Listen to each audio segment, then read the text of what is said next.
All right, I'm Sarah McCoy. I'm one of the co-chairs of the Sjogren's, one of the co-chairs for the Sjogren's group, and working with our team to organize this SIG. I'm also speaking today. We'll get to hear from Rachel, who's one of our fellows, Naton, who's one of our fellows, Maureen, who's my other co-chair, and we have Divi, who was instrumental in the scoping review and is part of our group as well. So with that, I'll get started with what we're going to do today. So I am only speaking for 5 minutes, and just in case some of the Sjogren's group isn't familiar with OMRACT, that's my job. I'm going to give a brief overview of OMRACT, and then we'll transition to background rationale, scoping review results, methods and results, the candidate star, and then we're going to have 60 minutes for an open discussion and a brief wrap up. So to start off with, what is the spirit of OMRACT? And this pie chart you've probably seen multiple times. It's the C's, the 8 C's. And so I think that this is important to remind ourselves of, so that we understand sort of the principles driving the processes that we undergo in OMRACT. So consensus, communication, collaboration, critical, so we want to be evidence-driven, conscientious and careful, concrete outcomes, continuous learning, and continuity. And then we skip to the onion. So for those of you who are on Zoom, you may not have been at some of the talks today, but we've seen a lot of onions in this conference. But I think it's really important, because we're at the domain generation phase, that we touch on what the onion is. So the center of the onion comprises mandatory domains. These are domains that should be mandatory in all trials. And you'll see that sort of is in the very core. And then there are domains that are mandatory in certain circumstances. The middle layer of that onion is important, but optional. And then the outer layer of that onion are the research agenda domains. And this is the latest OMRACT filter. And so these are the areas that comprise the core, that mandatory portion. And so what we're seeing here is we have the pathophys, the manifestations or abnormalities. And this includes body function structures, symptom signs, biomarkers. Those are where our labs will go. We have life impact under the impact umbrella. So this is health perception, functioning, well-being. And then impact in many diseases is death and or lifespan, which may not be as applicable to Sjogren's in all circumstances. And then optional is resource use. With that, I'll transition to Maureen. Right, this one. Forward advances the right. So really this is for those that may not be that familiar with Sjogren's in the room. Sjogren's, as Rachel told us yesterday, is second most common rheumatic disease, autoimmune rheumatic disease after rheumatoid arthritis. And it's often under-recognised that it's a systemic autoimmune disease. So you can see this the picture on the left of the screen shows different domains that may be affected. So from renal, lymphadenopathy, constitutional, central or peripheral nervous system abnormalities, cytopenias, lymphoma, inflammatory arthritis, inflammatory myositis, different types of rashes and so forth. And in fact, 30 to 40% of Sjogren's patients develop this even at baseline. So, and then it accumulates over time. There is a 5 to 10% lifetime risk of developing a malignant lymphoma, and that's the highest risk of any non-malignant disease known. So that's of interest as far as the development of drugs goes as well. And I'd just like to add that it's often under-recognised. The ANA is not a good screening test, unlike it is in lupus. So 20% of patients with Sjogren's disease are ANA negative, or just a very low, perhaps 1 in 80. 20% don't have anti-Ro antibodies. So, and even people with a dry eye, objectively dry eyes and mouth, often deny that they're dry. So the subjective symptoms aren't always there. So part of the diagnostic process is to measure tears and saliva, and where needed, salivary gland biopsy. So that's all I'll say. And pass it over to Rachel for the guts of it. We'll see how well I can coordinate this. So for a disease that's as common as rheumatoid arthritis, we have no FDA-approved systemic disease-modifying therapies for Sjogren's. There are several reasons why this is the case. The red box highlights trials that have not met their primary endpoint. We do have gaps in the understanding of the immunopathology of Sjogren's disease. We're making great strides in this area, and I do want to convey hope in the slides to come. But we have no core domain sets for this disease, and we worry that that's contributing to the fact that our trials don't meet their primary endpoints. So since we don't have core domains for these diseases, it's time that we change this. And this was the major impetus for the Sjogren's community to join OMERAC. The Sjogren's community joined OMERAC in 2019, but underwent a brief hiatus. But this group resumed in March of this year. And we're now working towards development of our candidate domains. I do want to highlight that the parallel efforts with the Necessity Consortium to develop domains, instrument, and composite measures. One tool that they have produced is called the Sjogren's Tool for Assessing Response, and Dr. Divi Kornak will discuss these efforts later today. So despite the fact that many of our trials have not met primary endpoints in the past, this is starting to change. We're in a new era for Sjogren's treatment, and trials are now exploding. We now have trials recently, I'd say from 2017 onwards, that are starting to meet their primary endpoints, especially in phase 2, that are now progressing to phase 3. So I want to convey that there is now hope for the development of effective therapeutics in Sjogren's. But this also means that there's an urgency for us to develop domains and associated instruments, because these phase 2 trials are going to progress to phase 3. And if we don't assess the right domains and have the right tools, the right instruments to measure our domains, then we're going to fail again. So, our common goal here is to generate a core domain set that will ultimately guide instrument selection, reflecting the symptoms and disease burden experienced by our Sjogren's patients. So a question we propose to you, and this will be a topic of discussion later today, is can we synergize the ongoing efforts of OMERAC with that of Necessity to accelerate domain selection and instrument development for Sjogren's, given the urgency with burgeoning trials that are about to start? So I want to highlight where we are and where we're going. We've assembled the Sjogren's working group. Step number 1. We've completed the scoping review, and we'll discuss those data in a little bit. The next step is our qualitative work, and we're lucky that in Sjogren's that there is already existing qualitative work. So a major, and this is different from some of our other systemic autoimmune diseases. And so a major next step is to be able to actually do a scoping review about existing qualitative work, so we don't duplicate efforts, and we make sure that any focus groups that we put together and any additional qualitative studies that we do need are going to not duplicate existing. Oh, what happened there? There we go back this way. That we don't duplicate existing efforts. We'll put our we'll combine the domains that we identified through the scoping review I'll present today, along with our qualitative efforts to produce our OMERAC onion, and then go through the Delphi voting process here. And you can see that our onion is represented in many ways.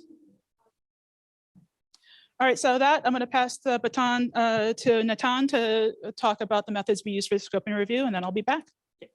Thank you. Yep. So, hello everyone. A few words about the methodology of the scoping review. So we did screen 2 databases, PubMed and Embase. We are looking for articles where involving patients such as adult and children, sorry for my accent, Sjogren patient, international study with comparator and at least one outcome linked to Sjogren. And I think the slide is cut because there was last item. we were focused on random clinical control and meta-analysis. Well, about the scoping review itself, we end up with, we started actually with a little more than 5,000 articles to screen, to evaluate. So it's a lot. And we did use a little software that we built to perform natural language processing and to pre-select actually interesting article. And with this tool, we dropped more than 4,000 articles. So it left about 1,000 articles to manually screen. We then excluded manually and this set of articles. We refine it into a final 60 random control trials. So the question that I'm sure you are asking yourself is, how we pass from 5 to 4,000 articles to 1,000 articles actually? Well, using the tool we created that we call BBot for bibliography bot, and that is actually based on transformation of articles and targets such as user queries into mathematical representations that are called vectors. And as the great thing about vectors is that you can compute distances between them. And so therefore you can select articles that are close to your target, so to your queries, basically. Well, but we didn't just blindly trust the selection of our tools. We actually randomly selected 100 articles that were split between 3 human reviewers, and that blindly assess if they were part or not of the final selection.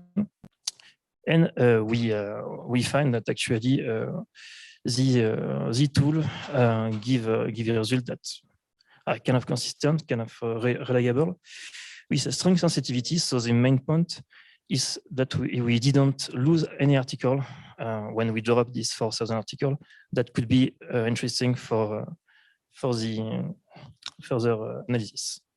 So, thank you. I think it's back to. Yep. So now for the results of our scoping review. This is the slide you saw yesterday during my lightning talk, where we represent the identified domains that we were able to extract from the 60 randomized controlled trials.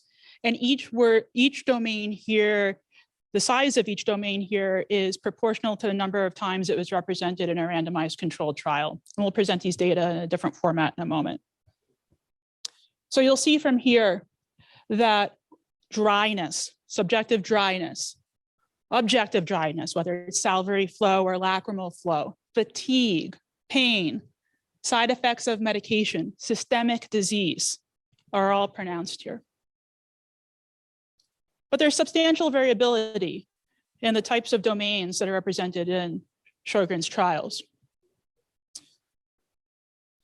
So, we will have to do our qualitative studies, and we'll have to understand whether the domains that we have identified in our scoping review matter to our patients. But is there any existing literature that may give us a tidbit of whether we're anywhere close? And there is. The Sjogren's Foundation did a survey of nearly 300 Sjogren's patients. And one of the questions that were asked is, in the context of new therapeutics, what signs and symptoms were important to be addressed? And we represent this. This is Dr. Sarah McCoy's publication on this topic. And this is, again, a word cloud that represents the importance of these signs and symptoms, which will equate in many ways to the domains that we're going to have to think about. And you'll see significant overlap. Again, dryness, joint pain, muscle pain, fatigue. And then what also comes through to this is the systemic manifestations as well. So we then mapped the domains to the OMERACT 2.1 filter to identify what concepts and core areas they could be mapped to. And we highlight this here. For manifestations of abnormalities, we have patient PROs. Again, dryness is quite well represented there, in addition to intensity of fatigue and intensity of pain. Objective measures, including systemic disease activity, and we'll talk about those in a little bit. Objective glandular function, other biological parameters, and to a lesser extent, imaging and histology. With regard to life impact, health-related quality of life, again, is well represented here. When we think about harms under manifestations and abnormalities, treatment adverse effects are widely represented here, and this is to no surprise, and we can have the argument as to whether this should be considered a domain versus side effects, but regardless, this is represented in the OMERACT 2.1 filter. So preliminary conclusions from our scoping review. We've identified over 40 domains. Of course, there are likely more that we'll have to identify. There is substantial domain variability, but there are a couple of common threads: perceived dryness, glandular function, pain, fatigue, systemic disease activity, health-related quality of life, and a few biologic measures in addition to treatment adverse events. Some of the identified domains do parallel existing studies as to what is important to patients, but we still have a lot to learn. Strengths of the scoping review, we utilized a new AI tool that to identify articles. We hope that this can be more broadly used within the OMERACT community. And we did have a wide variety of randomized controlled trials. And what I didn't tell you before is that this was a combination of both RTCs, the assessed medications, procedural interventions, and amongst more conservative interventions as well. Major limitations, and we'll discuss this through our questions today, we only included randomized controlled trials. And there's quite a bit of observational work within the Sjogren's literature. And we only included English publications, and we know that much of Sjogren's research is done outside of the United States. Okay, with that, I'm gonna pass the baton to Divi Kornak, who will talk about the STAR tool. Thank you, Rachel. So I'm Divi, I'm a rheumatologist in Brest in France, and I've been involved in this necessity project that I will quickly present. So it's what we call an IMI2 project. So it means that it's a scientific project supported both by the industry and the European Commission. And the source and the financement of the project comes from both sources. So 4 major pharmaceutical companies are part of the project, as well as the whole European consortium working on Sjogren's from the academic side. And so the necessity means new clinical endpoints in primary Sjogren's syndrome, an international trial based on stratifying patients. The overall aim of this project is to develop new endpoints for clinical trials. So obviously, this is very linked to what we are starting to do here at OMERACT. And so we will speak about this STAR response criteria that was introduced a bit earlier. So to evaluate disease activity, 2 main tools have been developed in the last 10 years. One is called the ESPRI and measures the symptoms of the patient, so the PROs. And the main symptoms that all patients feel are dryness, fatigue, and pain. It's also associated to quality of life. And the other facet of the disease is a systemic activity. So the systemic features that Maureen showed, it's a disease that can virtually affect any organ, but that concerns only 1/3 to 1/4 of the patients. And we also developed a score, which is called SDI, which is structured a little bit like the SLEDAI in lupus, but so with 12 different domains. So this is the ESPRI, the score that evaluates the symptoms of the patients, and it's very basic. It's the average between 3 VAS exploring dryness, fatigue, and pain. So the score goes from 0 to 10, 10 being the worst one. And here is a brief representation of the SDI. So it's built around 12 different domains. And the main difference with the SLEDAI is that for each domain, we defined different level of activity. So it's probably more sensitive to change because you can improve the activity within a single domain. But those 2 tools that have been published in the last 10 to 15 years. So they are consensual, they have been validated. Their metrics are very well defined, and we know what is the MCID of each, for example, what is significant in terms of improvement of each of the tools.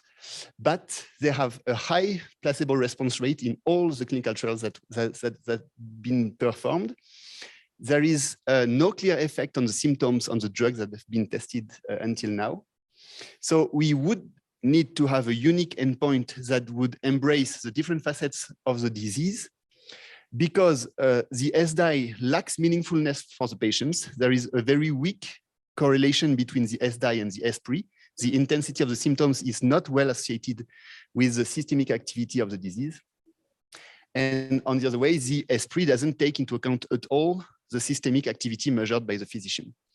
So we decided to create a composite responder index to be able to define at the individual patient level the status of responder versus non-responder to build clinical trials, specific to active treatment to limit the placebo response rate, meaningful to patients, so including PROs, and which was built around a core set of domains and measurement tools that were meant relevant to PSS, either by physicians, but mostly for the patients.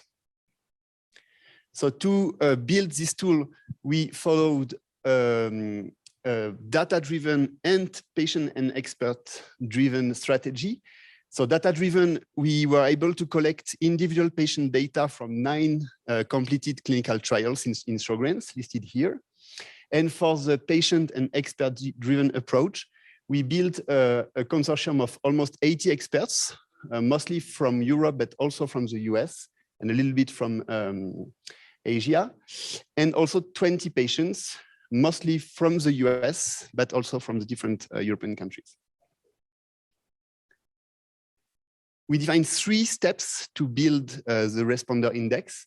And the first one was to identify the domains and the instruments to build the star. So we had different strategies to do it.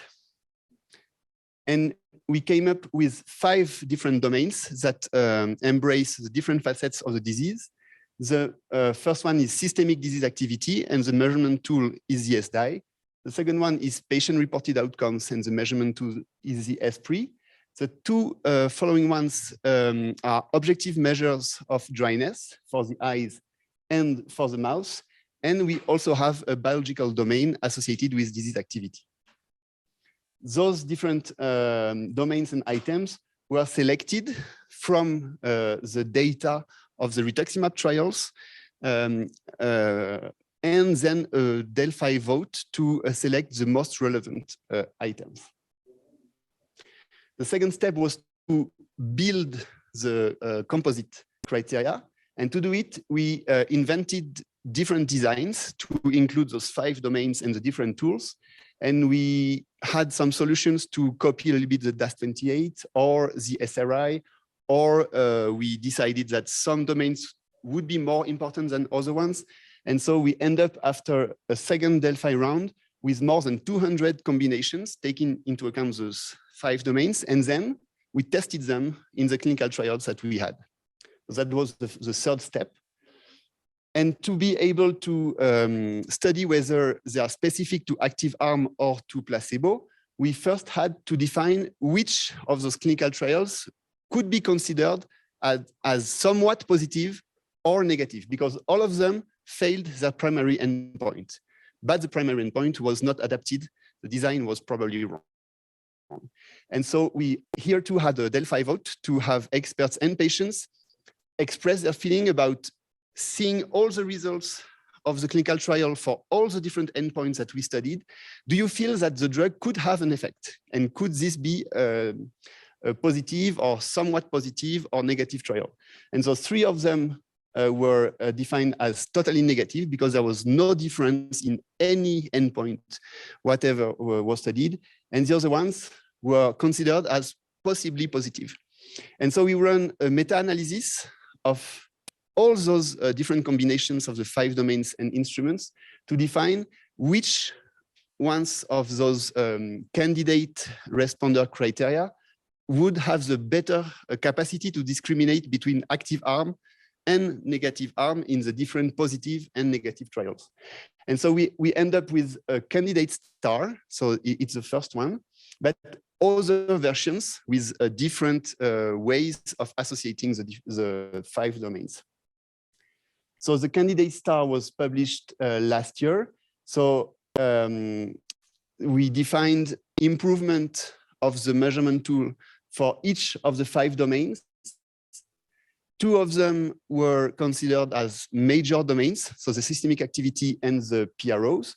And so the score is weighted, and a patient that has a decrease in the SDI of 3 points will have 3 points, or a decrease in S3 of 1 will have also 3 points. And then the 3 other domains are less weighted, so they can be considered as minor domains.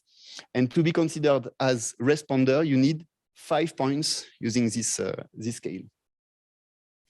So this was developed on a previous clinical trial, so it was a retrospective study. We now have new clinical trials coming in, completed either from the industry or from the academic world. So we'll be able to validate on new data sets whether this responder index is able to detect a drug effect. And mostly we need to validate it prospectively. And within the necessity project, we designed this clinical trial in which we will be testing 2 active arms. The first one is a combination of hydroxychloroquine and leflunomide, because there was a phase 2 study clearly positive. So we'll check in much larger clinical study. And the other arm is MMF plus hydroxychloroquine, because MMF is efficient in lupus and has never been tested in Sjogren's, that we compare to a placebo. And we run this study in 2 parallel cohorts, one with mostly symptoms and no systemic activity, and the second one with a high disease activity. And so we are planning to include 300 patients in the different centers in Europe. So that's what's been done within the necessity project. And so we defined with Sarah and the other members of the group different questions to guide us a little bit for the discussion today. But maybe first we can give the word to our patient representatives that are who are both online. So Cassie and Coralie are here. Sure. Hi, Cassie, do you want to start? Yes. Hi, everyone. So we can see you on the screen. Yeah. Yeah, I probably know most of you, but I'm Kathy Hammett, and I am a Sjogren's patient.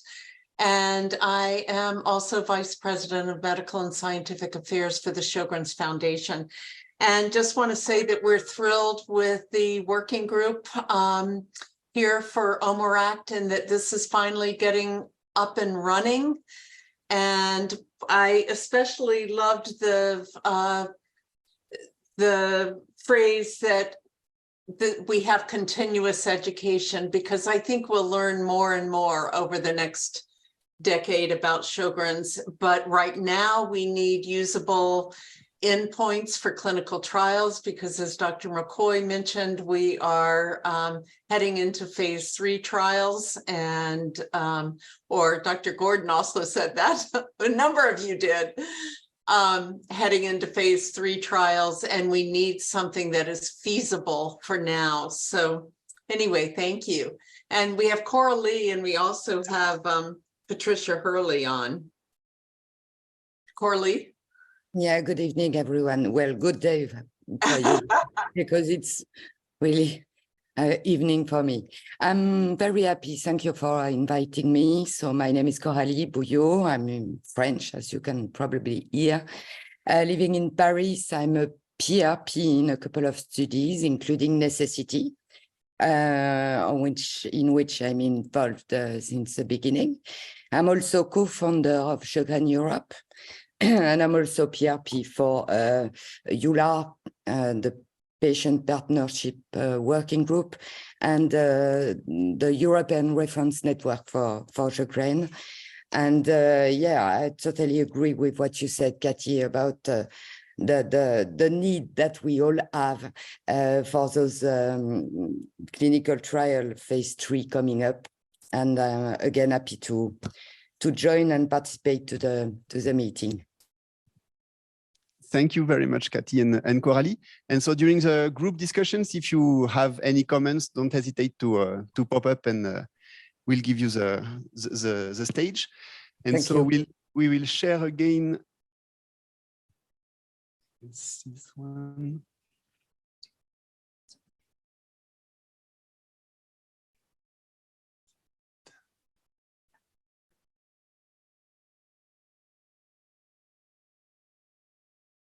So we defined 3 different questions. The first one about the scoping review. So do you feel that the domains we identified reflect your knowledge of the disease? And a few sub-questions. The second one about the qualitative work that needs to be done, taking into account what's already been performed in the past. And there's been numerous and very rich qualitative works performed earlier. And the third question will be around STAR. And so Sarah defined very strict rules. Very strict. And so at your table, we have the handouts that have also the domains identified on the scoping review. And I don't think. Oh, no, that's not. I think that's. Did I really get one extra set for you here?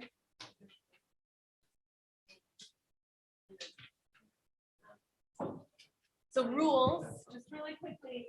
So just in case we don't get to everything, we have a 90-second, but up to 2 minutes, the amount of time it takes for kids to brush teeth. And then just so that we can get to everybody sequentially, there's no rebuttal back and forth. We'll just go around the room, so you'll just have to wait your turn. And then a supportive, constructive attitude would be the other. And smile. And we will be very happy to hear everybody's comments. And so don't hesitate to ask for the microphone. So the first point to discuss is about the scoping review. So do you feel that the domains we identified in the scoping review reflect your knowledge of the disease? Are there any domains that we would have missed that you know and have been studied in Sjogren's? Do you think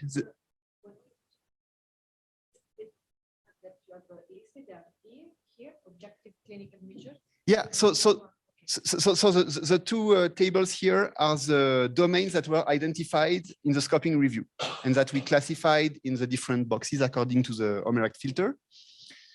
The number of studies in which we were able to find those domains. Actually, I'll pull that up so that we. Probably. Yeah. Maybe. Yeah. Maybe you can show the table on there. I'm gonna pull it up. Yeah, that'd be awesome. Suppose it spans 2, but we can walk over them again. And the last suggesting point to discuss was, would you use BBOT for your next systematic literature review to to save time and to go quickly? Okay, so Kathy has raised her hand. So do we want to start with Kathy? Yeah, let's start with Kathy. Sure. I just wanted to make a quick comment that I like the fact that this is an index, because with Sjogren's, it's important to look at systemic activity as well as the PROs, as well as dryness, as well as biological factors. And I know some of them don't correlate well, but that makes it even more important to have an index. The one question that I would bring up is that we are finding that ESPRI might not cover everything, but at the moment, it's the best that we have, but there are a lot of other quality of life issues that patients have. Thank you very much. So first comment in the audience from Maria Antonietta. Thank you. I just still try to understand the domains, sorry. Systemic disease activity, what it means here. It means ESR, CRP, the evaluation of a the systemic clinical activity. So it's basically the SDI. For example, arthritis, skin disease, lung disease, nerve disease. And then you have 2 times the evaluation of the salivary gland involvement, once by ultrasounds and once by histology, or you use histology for severity or for diagnosis? Just to understand. So there's been a few clinical trials where we have histological data before and after therapy. So the investigators tried to use it as an outcome. So we defined it as a separate domain compared to the imaging. So for you, imaging is the domain, or is the salivary gland assessment the domain? It's objective. Involvement. Yeah. So, okay, just to understand, and then you measure this by imaging, and then you decide that you use this salivary gland score. Exactly. Okay. And for example, ultrasound. In STAR, we put together salivary flow, so functional assessment of the glands, and ultrasound imaging assessment of the glands. Okay. But that would be the same domain, salivary gland assessment. Probably one of the comments is that most of the domain are probably, how do you say, correlated and put together. I would try to separate better this domain, but I think that I prefer to listen to the other comments before. What you mean by that is not having overlapping concepts. Yeah. I'll throw in, if you don't mind my throwing in I'm already jumping to the last item on your objective, but for the STAR trial, you have very few patients per arm, relatively speaking, compared to some of the trials that we do. And a concern I have is that in the few studies that have been done looking at central sensitization and so Sjogren's, it has been found to be highly prevalent. And so one consideration would be to incorporate a questionnaire for central sensitization to potentially exclude patients who have high scores for central sensitization, because then you're going to get more at the core of true immunobiological response to an immunotherapy, whereas high central sensitization won't respond to immunotherapy. So just consider it for the idea of having a more clean grouping of patients in the study. And I'm just curious how you've handled the whole issue of central sensitization in your internal discussions.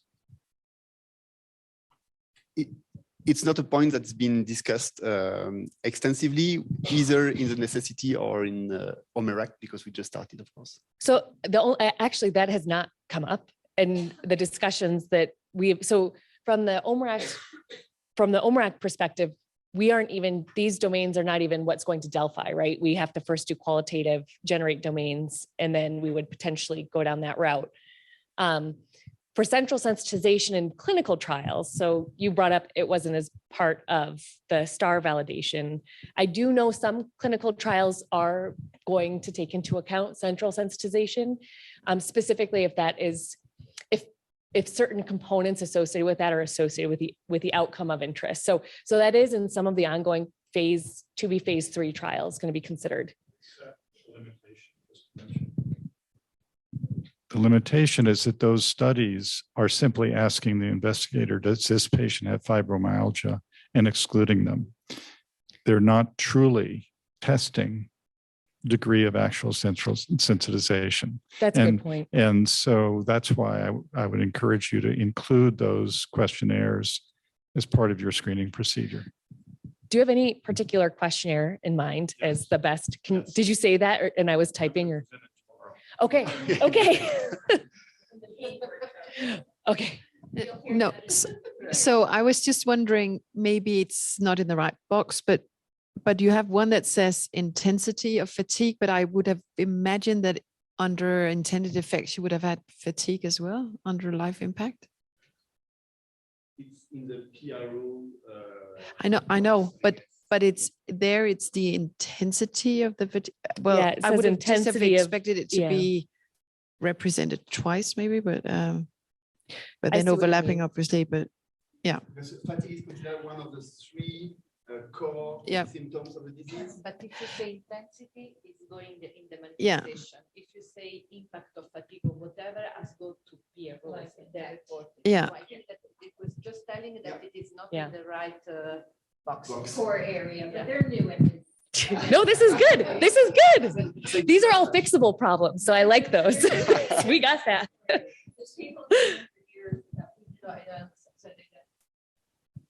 No, we can. You'll work it. Can I just ask, so under patient-reported symptoms, did you consider physical function as well? So to me, that seems to be a piece that's missing a little bit. We can, yeah, we can include that. Physical function? Yeah. Yeah, no, that's something else. Thank you.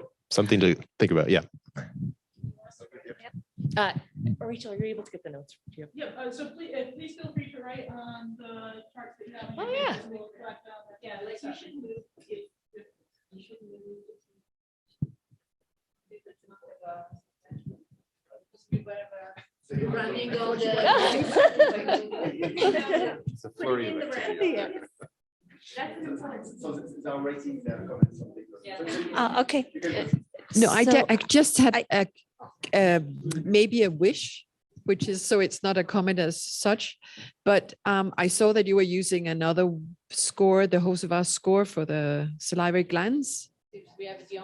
So just out of curiosity and consistency, I thought it would be fabulous if it would be possible when you're testing in the future studies, if you could test both.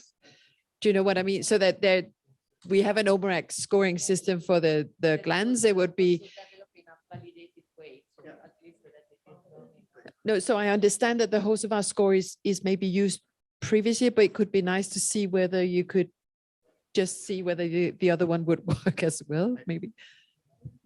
At least for the necessity clinical trial. So Sandrine Jousse designs the spreadsheet to collect ultrasound data, and we are collecting everything that will allow us to compute any score that was previously published. Yeah, so your wish is coming true. So we had one question here. Yeah, just a couple of thoughts. I agree. I think physical function is an important concept. You may be thinking about it within health-related quality of life, or papers maybe, in terms of both physical and mental health impact, say with an SF-36 or something. And then, under some of the symptomology, I would separate pain into perhaps joint, and whether it's joint pain, is it muscular pain, is it global pain? Because patients sometimes refer to their pain in a very specific way, and I think that this list really highlights the limitations with the ESPRI, unfortunately, because from a measurement perspective, it doesn't tease out the specificity of the localized dryness. And typically patients refer to oral, ocular, and vaginal dryness very specifically. And similarly, the last question is what we call a double-barreled question in the measurement world. It asks about two things in one. It asks about both joint and muscular pain. So just a couple of things. And I think because of that, sometimes being able to differentiate on certain measures can be challenging. But I think that we may have some work to do generally in having fit for purpose PRO that really capture the most impacted domains from the patient experience. So I think that is why, from a more regulatory or a labeling perspective, the ESPRI will be challenging, in my opinion. What I can answer to that is that in the initial development of the ESPRI, it was based and compared to many other scores. So for example, for pain, of course, you can have different components of pain, but for fatigue, it's true also. Yeah. And so the simple fatigue VAS was compared to much more complex scores, and the correlation was really strong. And then there was also a feasibility reasoning, saying that a single VAS doing as good as 20 questionnaires should be preferred. Yes. I'm just curious about the patient global and the physician global assessments. Are they measuring like roughly the same thing? Because with the patient global, have there been attempts to split it up into what it actually encompasses? So if there's systemic disease, then I presume a physician would think that that's like severe Sjogren's, whereas a patient might be less inclined if they were to present only with systemic disease, that this is more of a problem. So what does that actually include? For example, in RA, we know that most of patient global actually comes from pain or tender joints, whereas most of the physician global comes from swollen joints and CRPs as a mental rubric.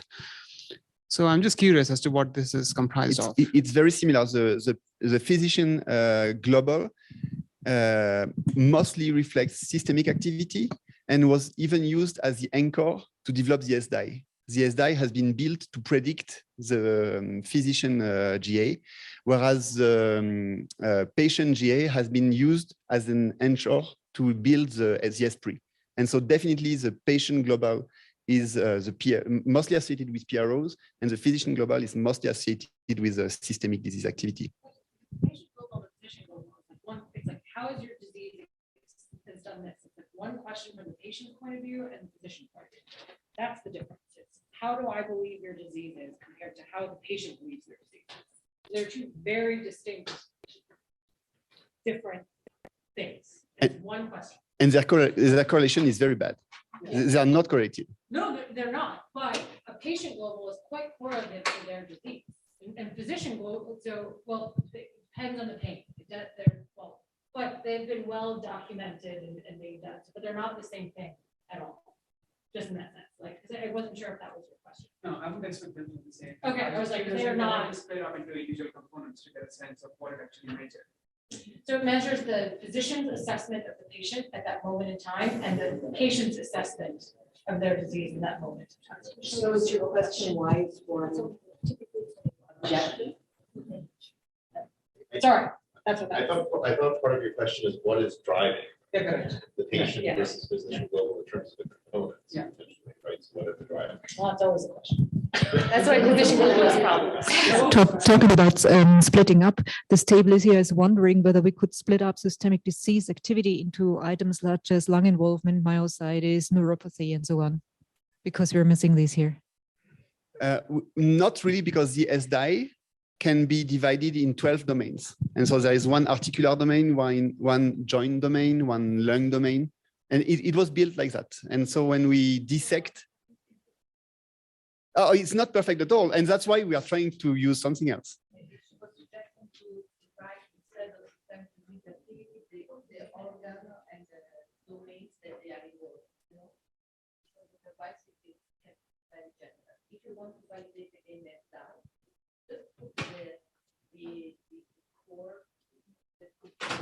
We can list the 12 domains of the SDI, definitely.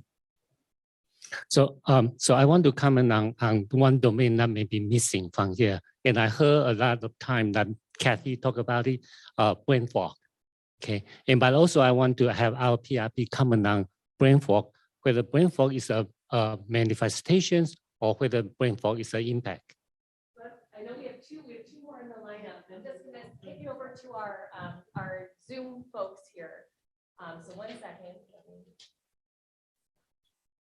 We're getting to you guys. All right.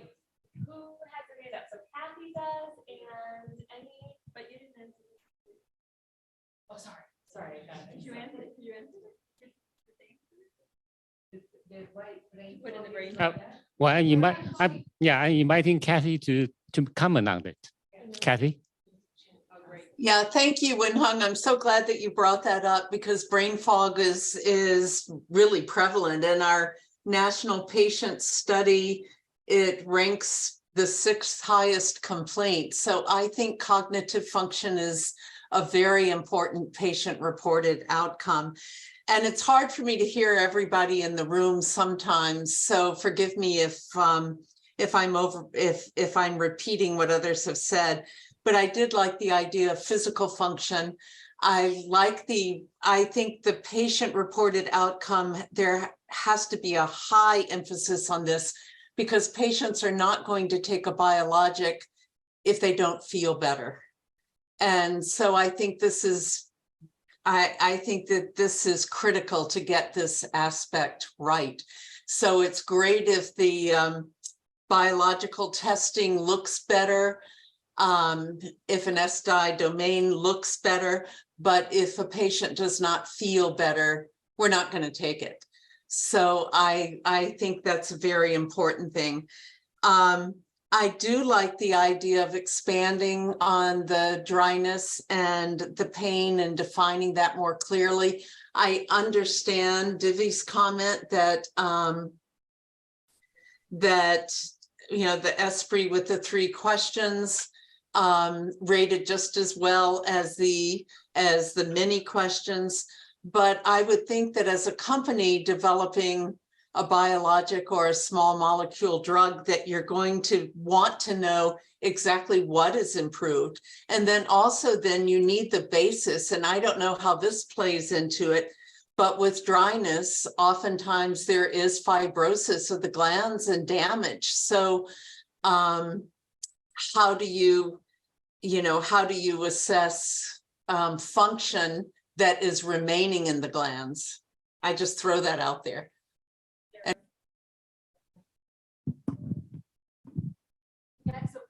I know Coralie also had her hand up. Let's do guys, so note, and I was bad about this, another rule, say your name before you talk so that our online participants can hear it. So Alexa, rheumatologist, USA.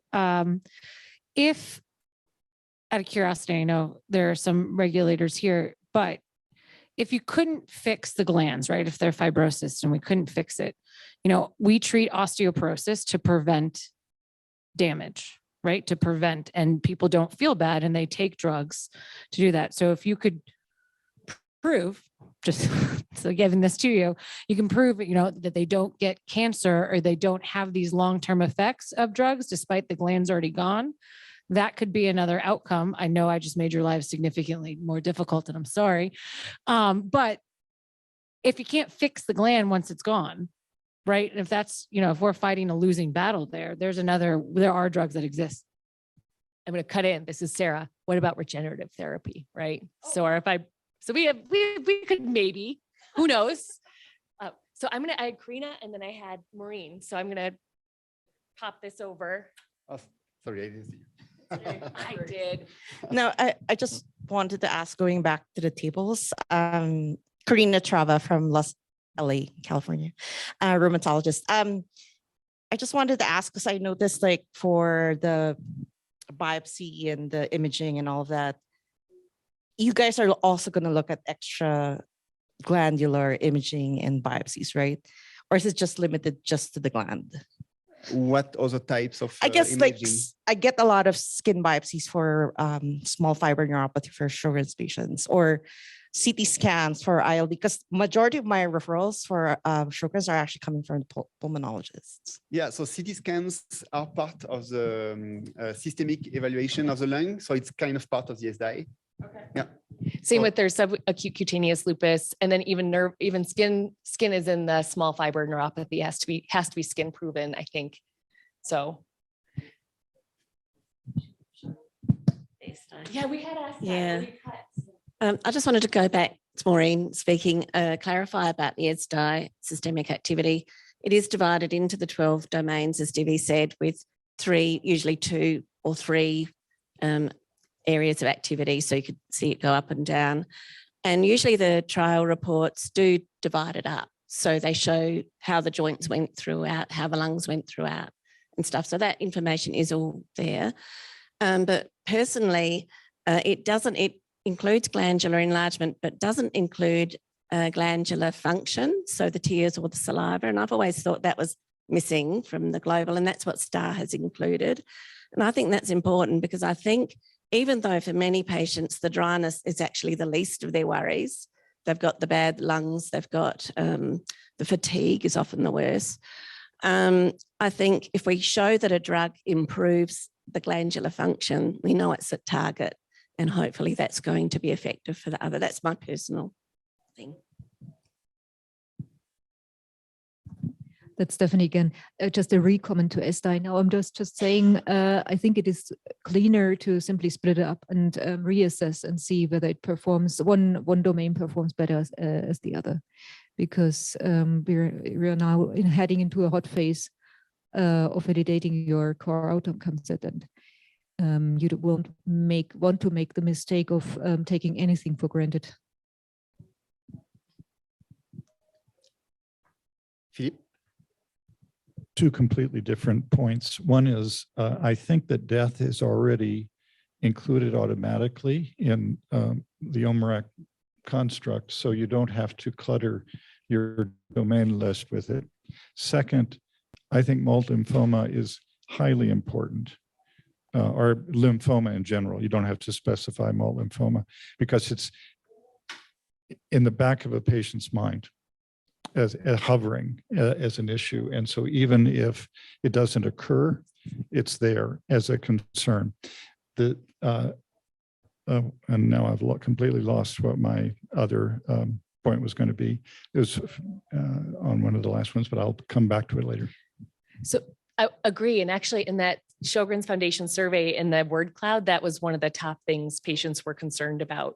And so that was one of our questions as well that we, buried with our first neophyte workflow, but was, what should be included in sort of that adverse or mortality outcome. And we had lymphoma as our question mark there, because that probably is what most patients care about. And that's what they Google and they look up, right? And they see lymphoma, and then you're on lymphoma. Do we have an average time frame that exists? Like To lymphoma development? Yes. No, because we don't know when Sjogren starts. That's from diagnosis to, let's say, do we have, is there any? No, I know, because they can't, so I say, can't do that trial like osteoporosis, right? No one's paying for that trial. But it can happen at the beginning of the disease, sometimes early and sometimes late. And over a 6-month clinical trial, it's very unlikely that we will observe enough to use it as an outcome. And that's a big work that is also being done to try to define a surrogate of lymphoma development. And so to try to define what are the risk factors for lymphoma.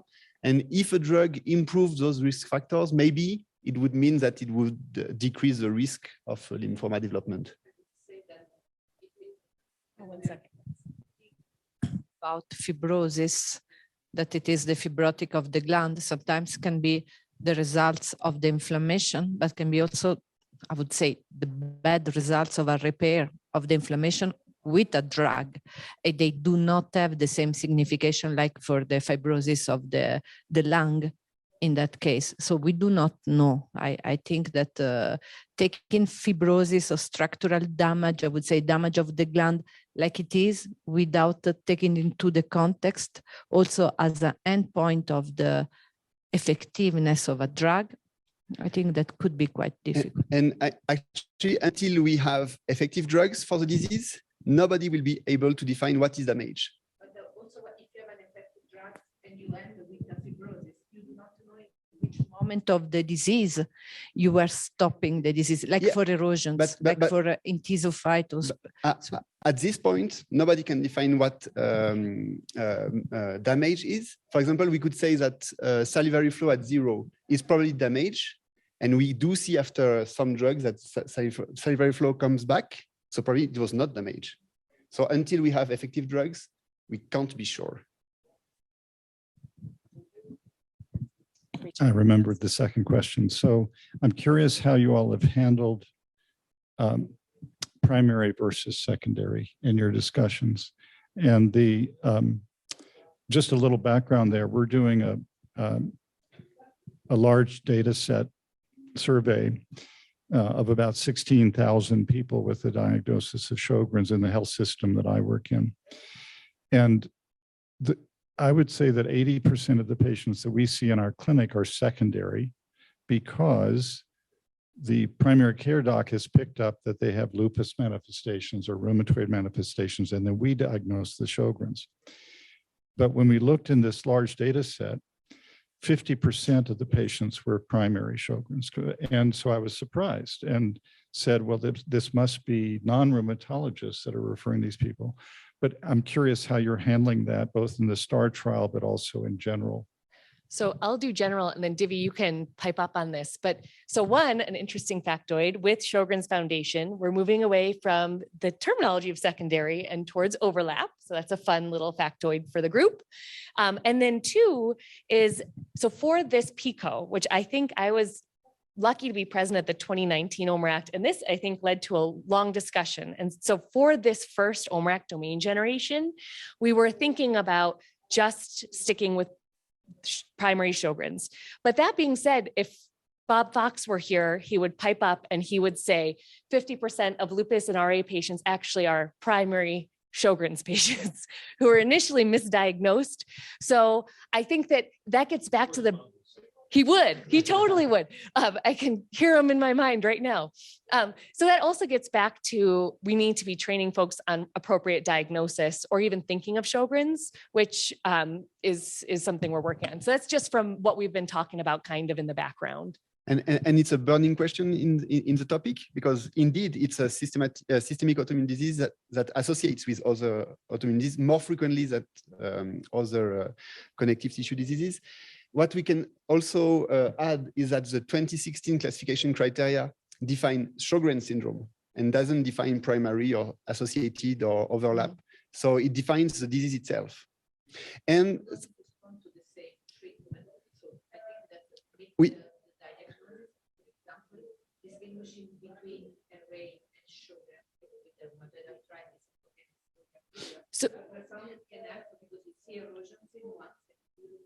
but you can have both diseases, probably.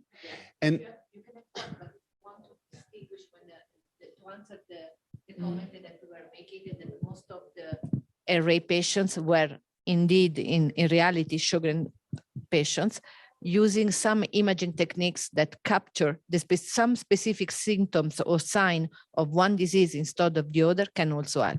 So that's actually a good point. And another way to handle it too, that I've seen other folks do it, is when you think about who's to be included in the trials would be what as a provider is a dominant disease. And we all know when somebody has erosions and we think they have RA, they have RA, right? They probably don't have Sjogren's as their cause of their joint. And sometimes it's semantics, but you can get around that by saying, what do you think the primary process is? If it's really lupus and lupus is driving your therapy and RA is driving your therapy, I think that's how we're just getting around it. Yeah.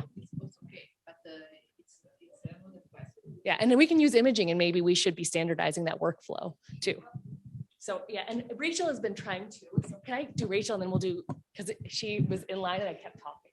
Am I allowed to ask a question at my own SIG? So this is a reflection in reviewing the scoping review and putting together these talks. We've identified through the scoping review, I think just over 40 domains. That list seems short to me, and thinking about my patients and thinking about my conversations with Kathy and the Sjogren's Foundation. And there are clearly domains that we're missing that we haven't discussed today. And so even if it's not part of this conversation that because I think we'll have to move on to the next question shortly, I would love to hear your thoughts based on your experience, either as patients here or as providers, especially since some of the tools we're using that have been used in these RTCs may have not captured the domains that are meaningful.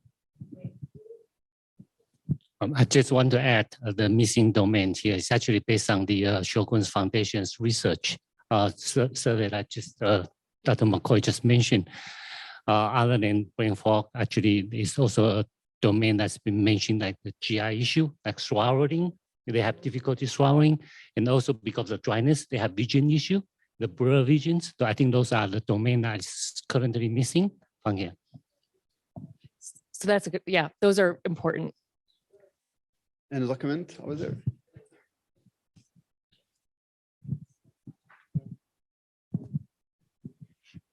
My name is Harmon, and I'm a patient-reported outcomes lead from Janssen. May I ask a question before sharing a thought? I'll take that as a yes. So, sure, of course you can. So my thought was around the qualitative work. So I saw that now that scoping review is done, the next step is the qualitative work. Is this qualitative work going to include patients and physicians? What is the anticipated population for the work, and then I'll make my point. Do you want to? I can start off. So we're going to start off by getting a lay of the land. And so we're going to use BBOT and see what has been done, and we'll collate those data. And I foresee two potential routes. And this is, sort of, I feel like I'm feeling the ground in front of me as I walk forward, because this is not my forte. But I foresee either all the qualitative work has been done, there are no domains when we distribute, that everybody feels this is great and we move on. I would hazard to guess that qualitative reviews will have captured an essence, but not everything. And where one direction we could go would be we say, okay, we think qualitative, reviews of what's been done are good enough to proceed, but we need to do focus groups and flesh this out. We need to develop this, and we would run that in parallel. So that's just thinking about it, two of the directions I see things going. Okay.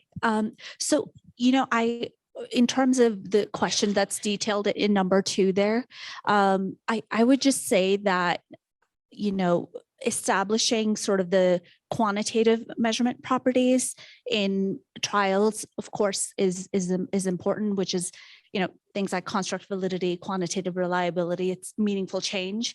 But of course, first and foremost would be content validity. So I would really make sure by means of the qualitative work, the content validity of the measure is established, and there's enough evidence to support the content validity of the measure as a whole.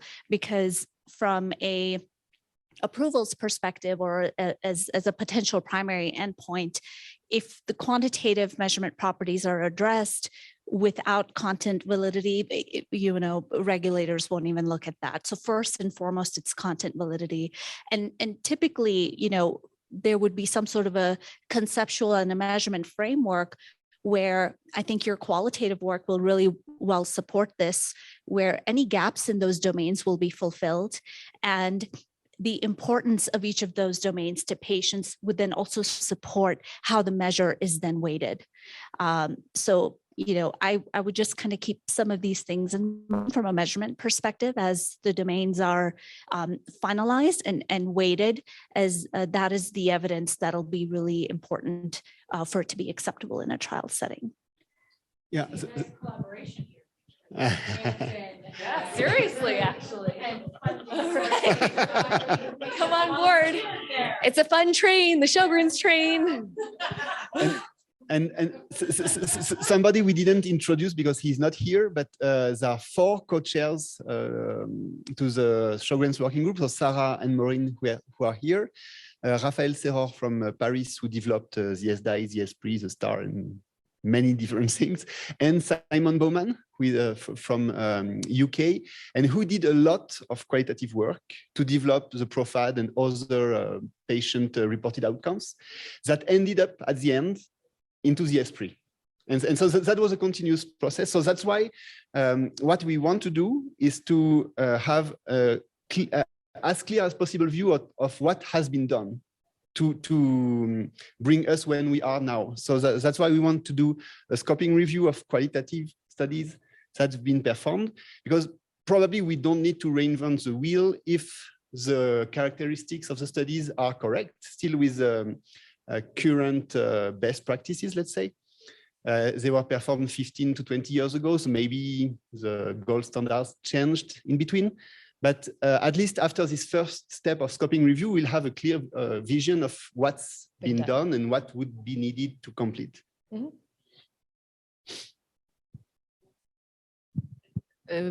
I think when we evaluate the patients with Sjogren's disease with the activity, I mean, evaluation of the activity, I feel like this, although the patients are very active in the glandular involvement, we couldn't realize them with the SDI because a lot of other domains makes it very small, like RA, for example, rheumatoid arthritis, the main involved area joints. So we use DS28 in rheumatoid arthritis.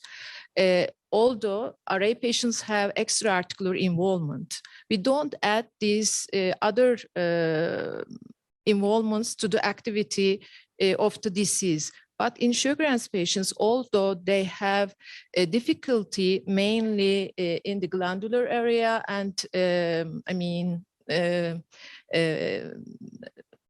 how can I say, symptoms, we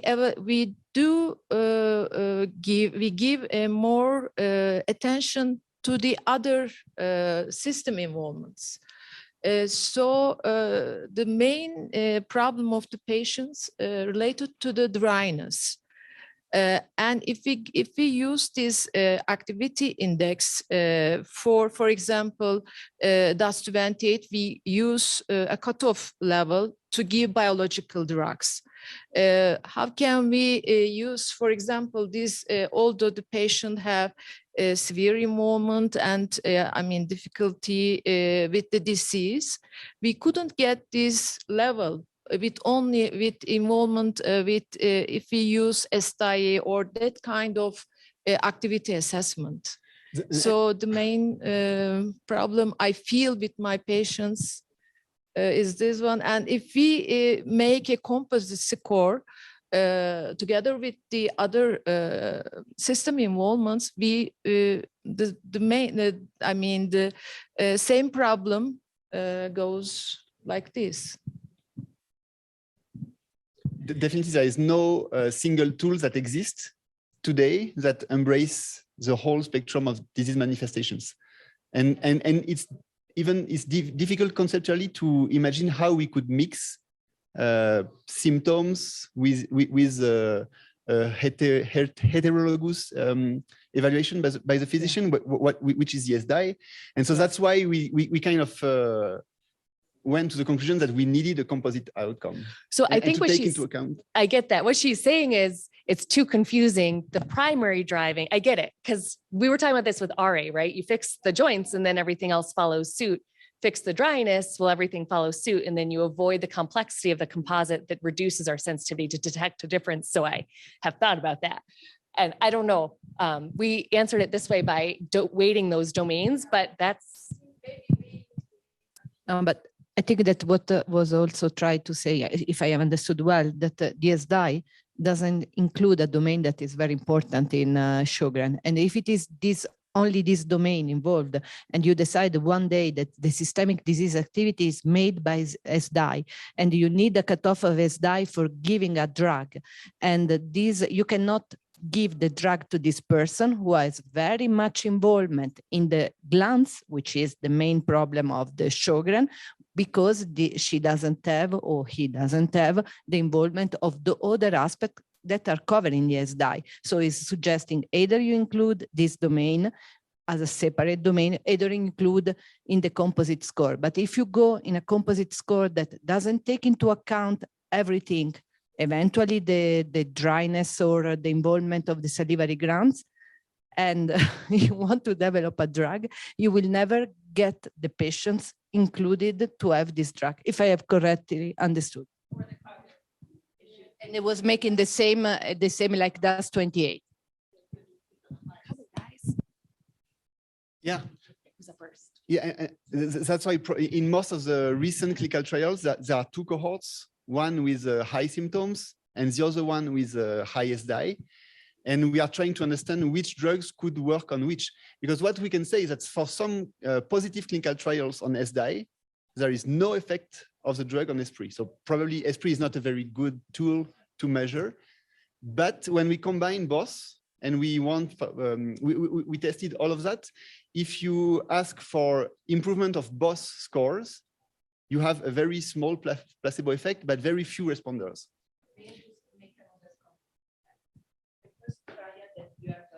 Shown the infliximab trial, okay, that didn't work. It didn't work not because it didn't work in Sjogren. It was working very well on the joints. It didn't work for the salivary gland. Then what it was developed, it was a systemic disease activity index that did include the salivary gland, because for 20 years we were thinking that we could not improve salivary glands. And then this was almost. The primary endpoint for the TRIP study was the symptoms. It was mouth dryness, fatigue, and pain. Yeah. Dryness was driving most of these symptoms of fatigue and things. So it was a really one.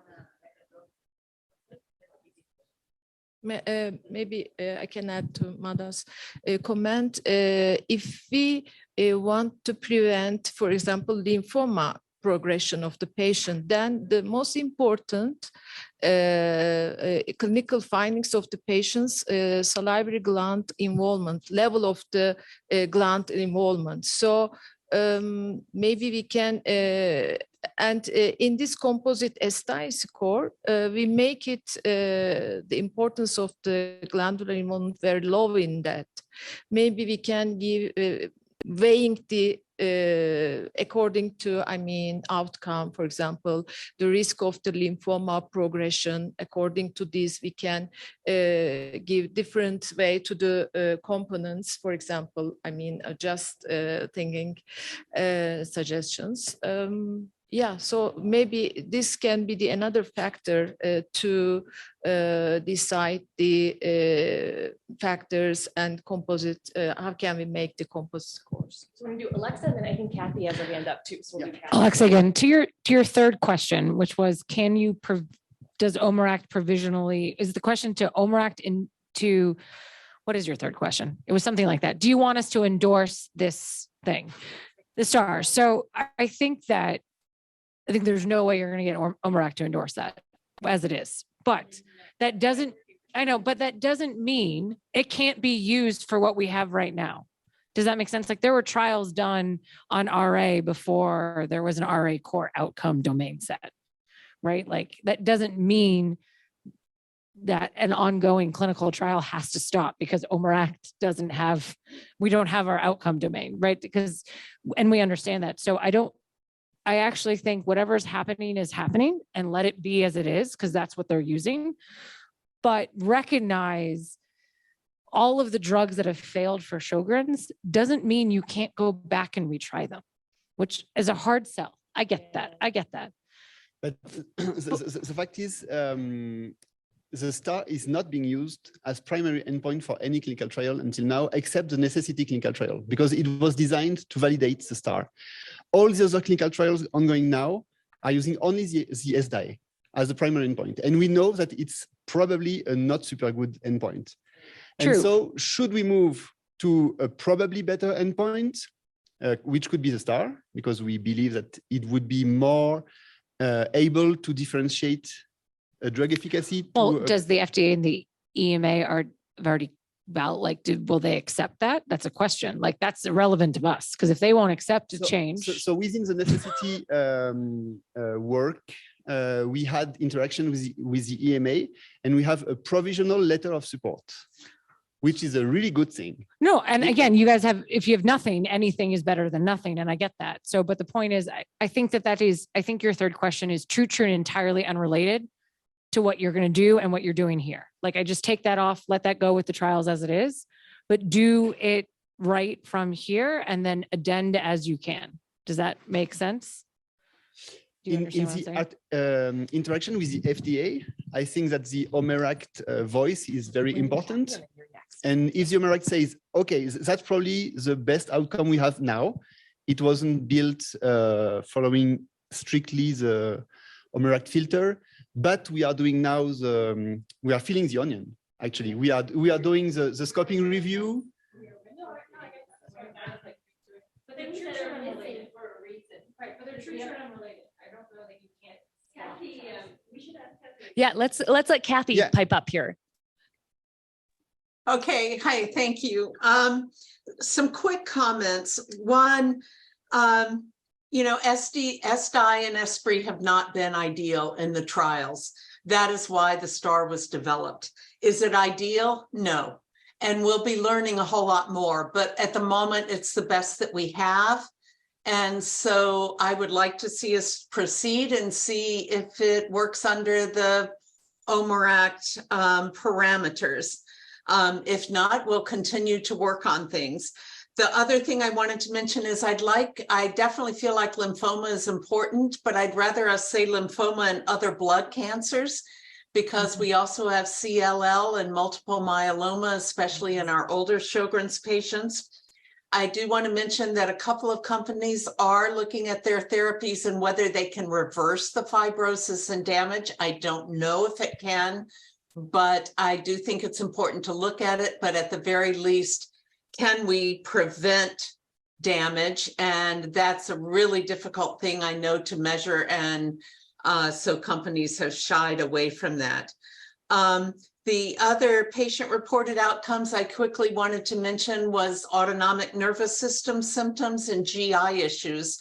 And the GI issues are not included in the SDI. So I also want to mention that Dana Dorenzo has, who I don't know, I'm sorry, but has had her hand up for a long time as well. We're going to scoot through. We'll give online their due. It wasn't showing us the hands up, but okay, go ahead, Dana.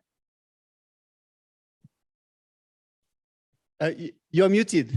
Okay, sorry, thank you. This was way back when we were talking about the Esprit, but I just want to introduce myself. So I'm Dana Dorenzo. I'm a rheumatologist and have specialty in Sjogren's. I'm also consequently from my fellow years a part of the myositis working group.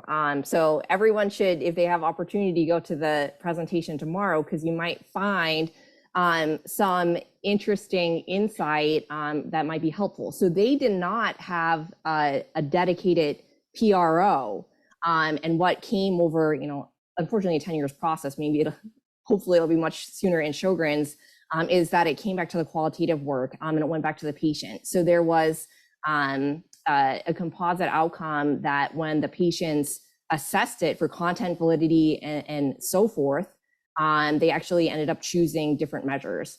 And one of the things I wanted to bring up, so when you look at the onion, and to summarize what actually multiple individuals have said from what I could hear, everyone is talking about life impact, like let's figure out a PRO for life impact. But currently the Esprit just is measuring intensity and severity, and it's not a dynamic scale. And it's difficult to then further subset patients, and it will end up having a very high ceiling effect, as I don't know who was saying that when you were alluding to fibromyalgia or central pain sensitization. So there's no dynamics for it. It's hard to subset patients with it. So I think we might need to choose a PRO that has an interference or an actual impact component to it. So that's the only thing I wanted to raise my hand and bring up. And I think qualitative work and then actually taking candidate PROs to the patient may end up bringing that to a head. Thank you. Thank you very much.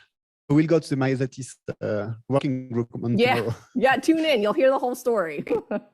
And we'll try to keep our eye out for a hand up. We're gonna here and then here. Okay, keep that on. We'll keep you up. My name is Reinhard Voll from Freiburg, Germany. I'm a rheumatologist, and I would like to come to the laboratory values, which we didn't talk about. And I think there would be a couple of potential new activity markers and also biomarkers associated with the lymphoma risk. And they could be perhaps included, such as free light chains or also soluble IL-2 receptor. There are a couple of more components which we in a small cohort observed needed to be validated. And also I would miss the alpha-4 antibodies, which are, I think, way more valuable than the LA antibodies. They are almost as sensitive and as specific compared to the raw antibodies. So these were my comments. So I am going to be the stinker here. So it's actually 4:30. But we started 10 minutes late. We'll have to ask that. 4:30 before someone comes. Okay, we'll do it. Last comment, and then I'm going to wrap up. But we can stick around. I'm going to be here, so you can stick around and so we can last talk. comment. All right, I was going to insist anyway. So this is Tiffany Westridge Robertson. I am a patient research partner, and hats off, I know Kathy well from the Sjogren's Foundation. And I just wanted to make sure that the patient voice was represented in this room before we close shop here, because I know Kathy and everyone online's been doing a great job. I understand why instrument is so very important, obviously, but I just wanted to remind everyone that we must be driven in deciding the instruments based on what the patients say in the qualitative and what the Sjogren's Foundation is going to be able to lead. So, and I also want to throw in my hat because I would love to join this group. Okay. That's And great idea. You're very welcome. I'm just going to say that the reason we're here and doing this is because and you know this too, we thought they jumped ship a little bit. They missed out a little bit of the opportunity that the OMRAC process has with the qualitative. We're going to help them do that and fill in the gaps that I've mentioned today. So we're very grateful for all the work that's been done. But we know that we have a little bit of work to do in the next year to come back with all this. And remember, fatigue came into the RA core set because of the qualitative patients. So I've been telling them that we're missing stuff and they get that. And we're very, very grateful for all the work and all the comments today, because we for sure knew that they were missing. And this OMRAC process in collaboration with all the wonderful work, including VBOT, because I love it, is amazing. And so Sarah knows that. Thank you. We like OMRAC. And then two, before you do leave, because you're captive now, we do have a sign up sheet right there. If you just want to put your name, contact, and like if you're patient representative, for sure, put that on there just so that we know. Not that I rearranged my schedule today. So I had no idea. Yay. No, that's great. Who's the patient? How many patients are you? Woo. So that's exciting because rheumatologist